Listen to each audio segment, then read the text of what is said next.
Okay, so moving on from the last video, I'm going to be going a little bit more into extrema. And extrema is a fancy word of saying maxima or minima. It's called extrema. In this video, I'm going to be talking about two different theorems that are used to basically ask you some more questions.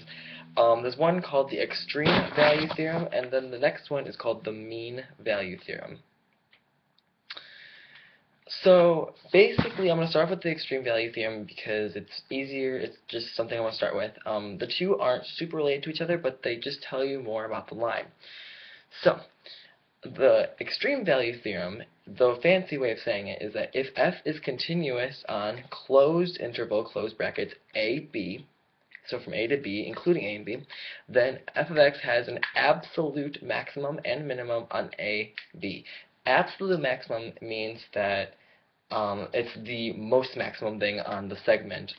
So technically I shouldn't say technically, okay, most of the time in something that looks like this, there is no absolute minimum because absolute minimum would be infinity, because it's, or maximum, I'm sorry, absolute maximum would be infinity because it's just going to keep going up and up and up and there is no stopping it.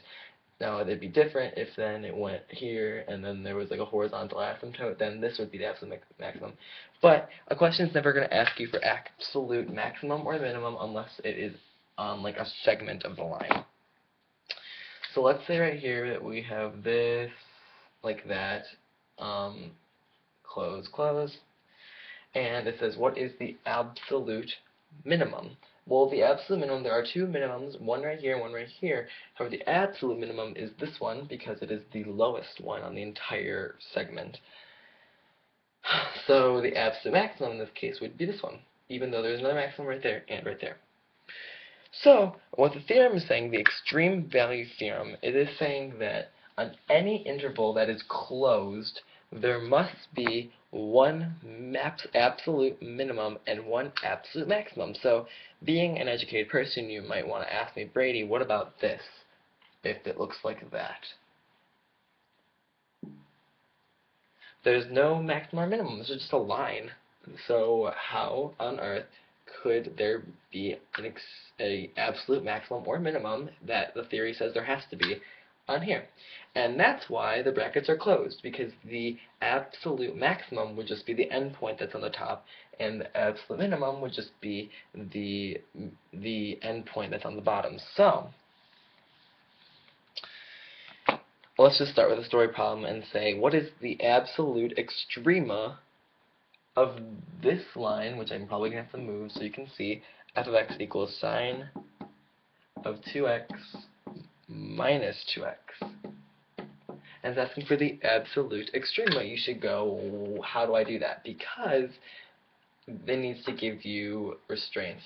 And the restraints here are going to be from 0 to 2 pi. So, from 0 to 2 pi, notice that they're closed brackets. What is the absolute extrema? Here's how you're going to do this problem. First off, you need to find out what the derivative is, because we're going to do what we did in the first video. We want to find where the extrema is, where the maximums and minimums are. This is exactly what the first video was. You're going to take the derivative of this and then set it to equal to 0 and find and solve for x.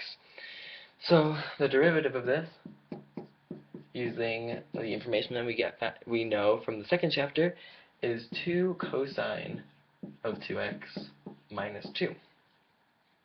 So if we set this equals 0,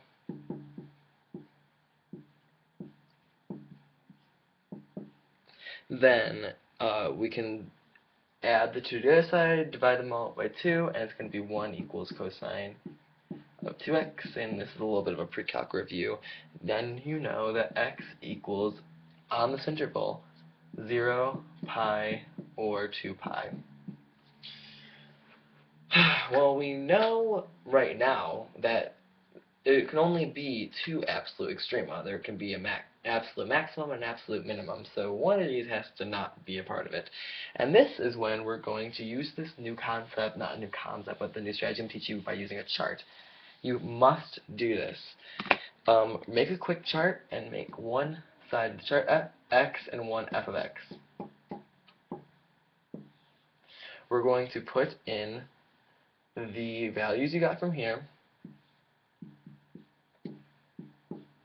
And then because this is the extreme value theorem with the closed interval method, or closed intervals, you're going to have to add these two as well to the chart. Now, coincidentally, in this problem, we got those two in answers, but if you didn't, you'd still have to add them to the chart, because those are eligible to be the maximums and minimums. So we're going to then plug this x in and find out what the f of x is. And to save some time, I'm just going to tell you that this one's going to be 0, because sine of 0 is 0 minus 2 times 0, which is 0. If you plug in pi here, sine of 2 pi is 0 minus 2 pi, so it would be negative 2 pi. And then for 2 pi, sine of 4 pi, still 0, minus 2 times 2 pi, which would be negative 4 pi. So now with this chart, we can say that the absolute minimum is when x equals 2 pi.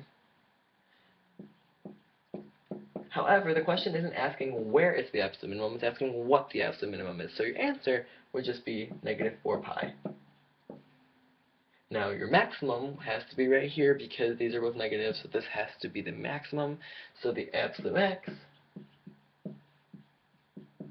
is 0, and that, my friends, is how you do the extreme value theorem.